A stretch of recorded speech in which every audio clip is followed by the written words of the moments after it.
Celebramos o 19º domingo do tempo comum e a palavra de Deus nos exorta hoje a acolhermos a revelação do Senhor sobre a nossa história. É preciso entendermos algo fundamental. A revelação de Deus não é uma realidade que ficou no passado, como se fosse a recordação de um tema antigo ou de qualquer situação que um dia foi dito e que, portanto, nós precisamos apenas intelectualmente interpretar. Não. A revelação do Senhor, ela continua acontecendo. É evidente que o conteúdo é o mesmo, é Cristo. São João da Cruz vai nos dizer que tudo o que Deus tem para nos dizer, Ele já nos disse em Cristo. E talvez você pergunte, mas como é que acontece a revelação?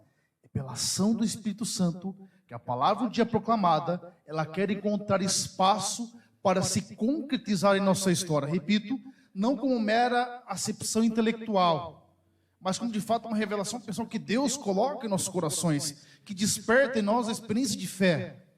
E é preciso que entendamos uma coisa também fundamental: esse Deus que se revela no hoje da nossa história, para durante o processo levarmos onde Ele quer que nós estejamos.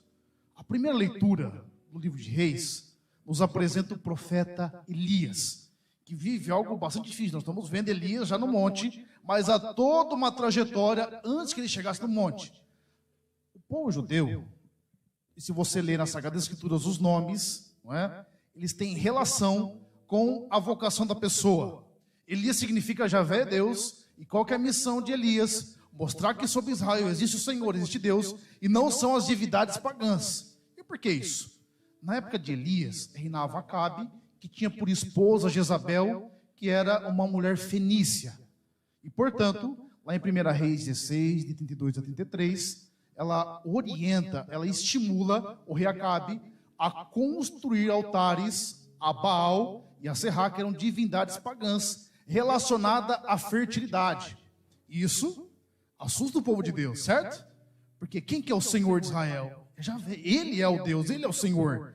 E é propriamente isso que Elias em sua vida faz. Tanto que é famosa aquela passagem em 1 Reis 18, em que ele, de fato, passa a fio de espada os 450 sacerdotes de Baal, e é daí que a rainha o jura de morte, e por 3 vezes, durante o percurso até Horebe, ele pede que Deus tire a sua vida.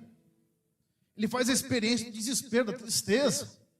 O coração humano que faz a experiência das suas humanidades. Mas aí está uma realidade fundamental, uma palavra que Deus tem para nós hoje. A nossa história, ela não determina quem somos. Parece absurdo o que o Paulo está dizendo, mas não. Não é a nossa história. Quem determina de fato o que somos é a graça de Deus agindo em nós. E a graça de Deus, quando age em nossas vidas, quando age em nossa história, nos possibilita fazer grandes coisas que humanamente nós não conseguimos. Mas é a ação de Deus em nós. E é o que acontece com Elias. Ele sobe ao monte e ele faz uma experiência de Deus. Olha que interessante. Deus não está na ventania, não está no terremoto, não está no fogo. Onde é que Deus visita Elias? Na brisa suave. E é assim que Deus se manifesta em nossa história. Muitas vezes nós pensamos nas tensões, não é? Aos eventos grandiosos, estupendos. Esquecemos de acolher Deus, que é uma revelação que implica, de fato, uma acolhida silenciosa, que de fato possibilita perceber esse Deus que fala na simplicidade, uma brisa leve. Diz que quando essa brisa leve chegou, Elias sai da gruta, cobre o rosto, porque sabe que ali está a presença de Deus, a presença do Senhor. E algo que é curioso, se nós lembrarmos da festa, né, da transfiguração que celebrávamos semana passada, quem são os personagens que aparecem lá para falar com Jesus, lembram? Moisés e Elias. Elias é utilizado para simbolizar toda a tradição profética, toda a profecia. E olha, se nós fôssemos olhar Elias meramente pela sua história, pelo seu momento de fragilidade, nós não enxergaríamos esse homem de Deus, esse profeta. Mas a graça de Deus faz de Elias um homem muito grande, gente, não é? Tanto que nas Sagradas Escrituras apenas Elias, uma carruagem de fogo, imagina um negócio desse, pega ele, leva ele embora. Deus mesmo vai buscar Elias. Porque não ele, entenda uma coisa, mas a graça de Deus agindo. E a revelação de Deus, quando se revela a nós, ela sempre traz consigo uma revelação sobre nós mesmos. Isso acontece em toda a história. Por exemplo, Pedro, que protagoniza esse evento hoje, né, de andar sobre as águas, quando lá em Mateus 16 o Senhor se revela a ele, e de fato ele professa a fé e diz para Jesus: tu és de fato o Filho de Deus, o Messias que devia vir. O que Jesus responde para ele?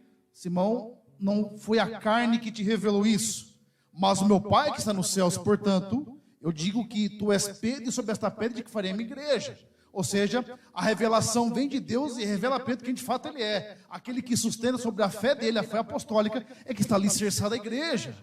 É isso que Deus quer fazer conosco hoje. Ele se revela a nós, para que, acolhendo a revelação do Senhor, descubramos quem de fato nós somos. É o que o Senhor espera de nós hoje.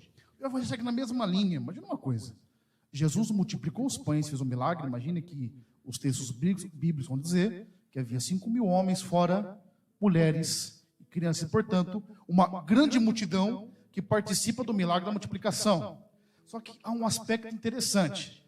Jesus não pede que os discípulos vão até outra margem. Ele ordena que eles vão antes dele. Certamente, eles, entendendo do mar, eram pescadores experientes, entendiam que talvez, que é uma hipótese, não estava o mar muito bom, mas eles obedecem a Jesus e vão à outra margem. Então, dado, a gente nunca quer ir à outra margem. Às vezes Jesus precisa nos impelir para que de fato façamos a passagem à outra margem. E Jesus despede as multidões, e diz aqui, alguns textos vão dizer que Jesus visita pela quarta vigília. A quarta vigília era das 3 às 6 da manhã. O texto bíblico hoje fala que foi propriamente entre as 3 da manhã que o Senhor aparece andando sobre as águas depois de passar uma noite em oração. E olha, entenda uma coisa: os discípulos já estavam longe. O texto de João vai dizer que estavam 10 estádios, que dá provavelmente 5 quilômetros, 5,5 quilômetros, sendo que para percorrer o Mar da Galileia, que não é um mar, mas chamado de Mar da Galileia, são 11 quilômetros. É aquele momento que você já foi metade do caminho, você só não volta porque tem que percorrer o resto. Você tem que seguir adiante. E às vezes, quando olhamos o texto bíblico, o que chama mais atenção? Pedro que desvia o olhar de Jesus e afunda. Gente, mas vamos ser sinceros. Imagina uma coisa: você pegou um barco de noite, é 3 da manhã, entendeu o contexto? Aí você via alguém andando sobre as águas. Imagina uma coisa dessa: Jesus vindo sobre as águas. Há o time que condena Pedro por não ter fé. Eu já sou do time que acho que Pedro foi ousado, mas nunca que eu ia pedir para andar sobre as águas, nunca. Inclusive, se Pedro fosse, eu ia fazer uma aposta que estava do lado, ou se de fato ele ia conseguir chegar até o final. Quem é que faz isso, não é? E Pedro, ele olha para Jesus e ele anda sobre as águas. E quando é que Pedro estremece? Quando ele sente o vento, ele para de olhar para Jesus e começa a favorecer as circunstâncias. É que Pedro começa a afundar. Mas quando ele grita: Senhor, salva-me, Jesus vai, estende a mão e levanta Pedro. E Pedro não só foi até Jesus sobre as águas, mas com Jesus ele vem e entra no barco. E quando Jesus chega, a tempestade se acalma, tudo transforma. E outra realidade: só do fato de Jesus andar sobre as águas era compreendido pelo povo judeu como habitação do mal, mostra que Jesus é aquele que está acima de todo mal. E quando nós olhamos para com Pedro, sem duvidar, nós conseguimos também andar sobre as águas da vida. É isso que Deus quer fazer conosco. Mas entenda uma coisa: não está relacionado ao mérito que temos de Deus, que nós não temos mérito de Deus, mas está relacionado à acolhida da graça de Deus em nossas vidas. Mas deixa eu dizer, é preciso muita humildade para acolhermos a revelação de Deus em nossa história. Olha, a gente é cheio de convicções, sim ou não? Cheio de certezas que a gente vai se apegando e vai tomando isso como absoluto. Não é assim que funciona com Jesus. Entenda, a humildade não é você se depreciar, não é essa relação. Tanto que uma definição bonita de humildade: humildade não é pensar menos de si mesmo, mas pensar menos em si mesmo. Percebe a diferença? Aí que está a grande questão. E quando você tem humildade, acolher a revelação do Senhor, nós fazemos experiências grandiosas, mas não nós, com protagonismo, mas a graça de Deus em nós.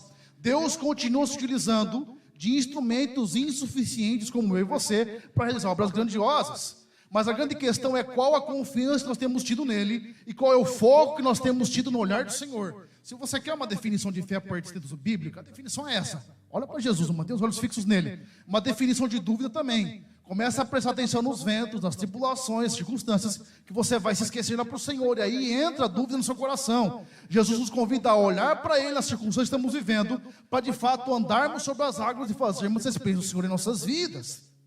Entenda, não é você, é a graça de Deus em sua vida. Eu vou repetir o que eu falei logo no comecinho.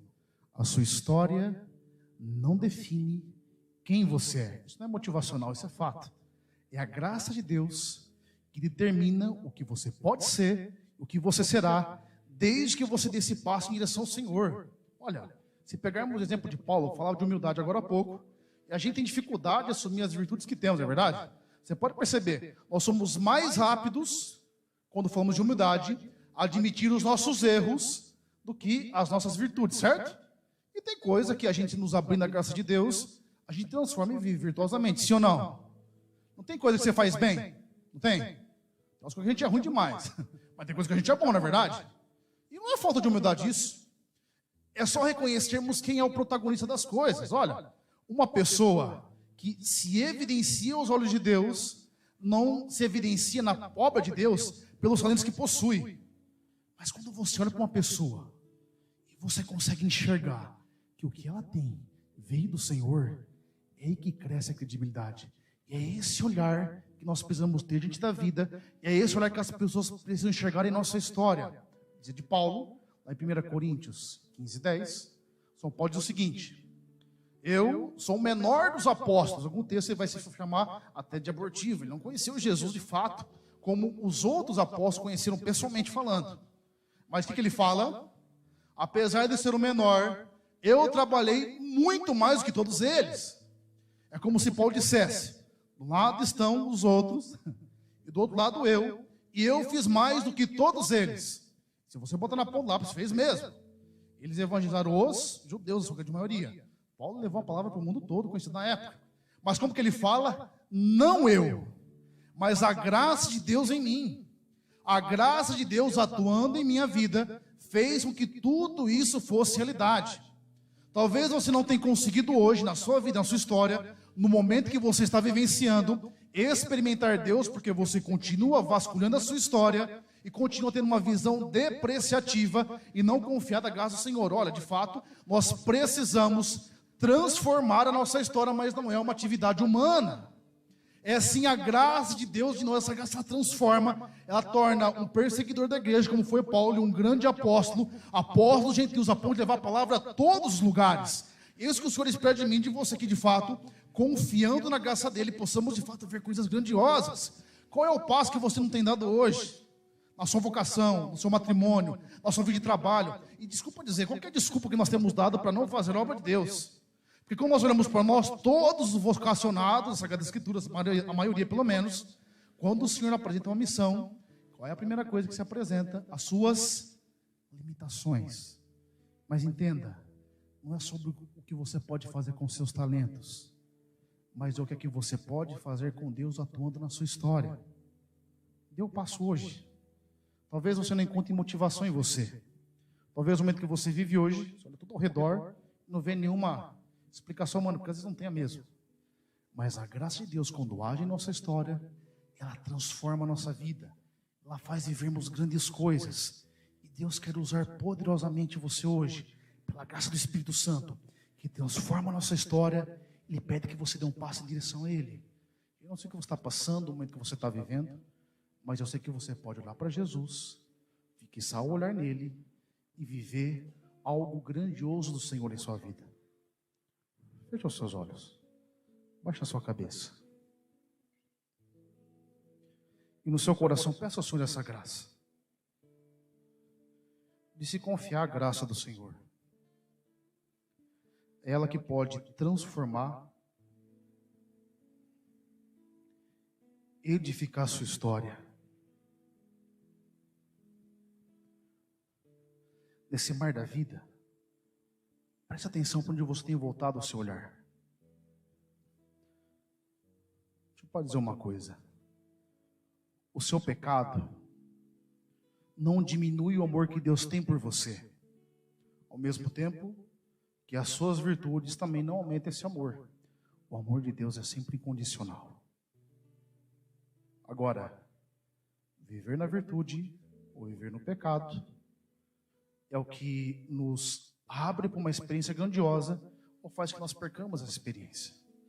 Ele sempre vai te amar incondicionalmente. Ele te olha com amor, como ele olhou para Pedro.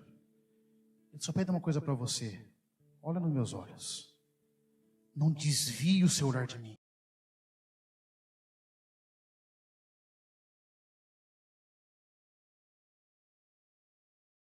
Momento. Para onde é que você tem olhado? Qual é a direção? Você tem olhado para os ventos, para as tribulações, para as ondas agitadas? Ou você tem voltado o seu olhar para Jesus? Aqueles que cruzaram o olhar com o olhar de Jesus jamais foram as mesmas pessoas. Ele está te olhando para você como Pai amoroso, como Pai que te olha como o Senhor da sua história e quer que você viva essa realidade grandiosa. Se você está naufragando, está afundando, estenda a mão para Ele e fala: Senhor, salva-me, toma-me pela mão, transforma o meu coração. Peça que o Espírito Santo possa de fato, adentrando em sua história, fazer essa obra grandiosa em sua vida.